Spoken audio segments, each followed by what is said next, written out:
नमस्कार, मी भारत शिंदे। आज महानगरपालिकेचा प्रचार संपला असून उद्या मतदान देखील पार पडणार आहे। तसं पाहिलं गेलं तर पुणे महानगरपालिकेच्या प्रचारादरम्यान अनेक घडामोडी देखील घडल्या गेल्यात, विशेषतः प्रभाग क्रमांक 37 मध्ये। कारण या प्रभागात माजी आरोग्यमंत्री तसेच विद्यमान आमदार तानाजी सावंत यांचे पुत्र गिरीराज सावंत हे पुणे महानगरपालिकेच्या रणांगणात आपलं नशीब आजमावताना दिसून येत आहे। तसं पाहिलं तर हा प्रभाग 37 मध्ये अनेक प्रमुख कारणांमुळे चर्चेत राहिलंय। खरं तर गिरीराज सावंत यांनी गेल्या 2 वर्षांहून अधिक काळामध्ये कार्यसिद्धी प्रतिष्ठानच्या माध्यमातून प्रभागात अनेक सामाजिक उपक्रम कार्यक्रम राबवले गेलेत। उपक्रम असेल तेही लोकहिताची देखील कामे देखील या माध्यमातून देखील करण्यात आली असल्याचं चित्र एकंदरीत स्थानिक मतदारांमधून बोलून दाखवत होते। मग त्यामध्ये शिक्षण असेल, कला असेल, क्रीडा असेल, उद्योग व्यवसाय असेल किंवा मग आरोग्य असेल, या अन्य सामाजिक उपक्रम देखील राबवले गेलेत। एवढंच नाही तर प्रतिष्ठानच्या मार्फत फक्त प्रभागापुरतं मर्यादित न राहता पुणे शहरांमध्ये तब्बल भुकेलेल्यांचा घास या माध्यमातून तब्बल 500हून अधिक जेवणाचे डबे पुरवण्यात येत आहे, तेही मोफत। यानंतर आपण समाजाचे काहीतरी देणे लागतोय या भावनेने सामाजिक बांधिलकी जपत माणुसकीची दिवाळी साजरी करत गरीब मुलांना देखील कपडे व मिठाई देखील वाटप करण्यात आले। ज्यावेळी शहरांमध्ये रक्ताचा तुटवडा भासू नये याकरिता रक्तदान शिबिर देखील भरवण्यात येते।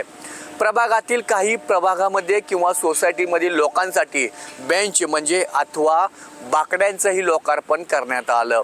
तसेच विशेष म्हणजे अंध लोकांना दृष्टी देण्याचं काम कार्यसिद्धी प्रतिष्ठानच्या माध्यमातून देखील मोतीबिंदू असेल, काचबिंदू असेल असे शस्त्रक्रिया देखील मोफत करण्यात आली आहे। आणि याच माध्यमातून पुणे शहरातील सर्वात मोठी महाआरोग्य शिबिर देखील भरवण्यात आले।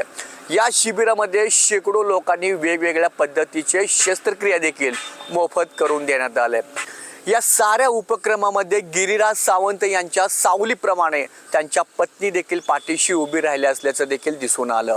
म्हणून गिरीराज सावंत हे सक्षम उमेदवार असून मोठ्या मताधिक्याने महानगरपालिकेच्या निवडणुकीत निवडून येण्याची शक्यता वर्तवली जात आहे। मात्र विरोधकांकडून अनेक वेगवेगळ्या पद्धतीने सावंत यांच्याबद्दल नेरेटिव्ह पसरला जात होता। मात्र प्रचाराच्या अखेरीस माजी आरोग्यमंत्री तानाजी सावंत यांनी केलेल्या भाषणाची देखील तेवढी चर्चा झाली। कारण त्यांच्या मते विरोधक हे मतदारांना धमकी देत असल्याचाही आरोप केला गेला आहे। निवडणूक हे खेळीमेळी झाली पाहिजे, कुणाला धमकावून नाही। एवढंच नाही तर याचे उत्तर देखील येणाऱ्या काळात ठोक्याने दिले जाईल असं देखील त्यांनी विरोधकांना ठणकावून सांगितलं। निकाल हा जनतेच्या हाती आहे, तो काढून घेण्याचा अधिकार कुणाला नाही। कदाचित विरोधकांची आपल्या पायाची वाळू सरकली असल्याचंही बोललं गेलंय।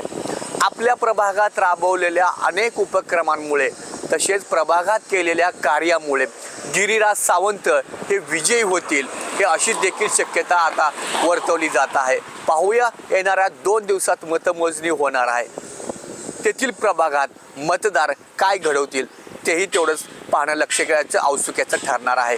कॅमेरामन अक्षयसह भारत शिंदे, न्यूज इंडिया, पुणे, कात्रज।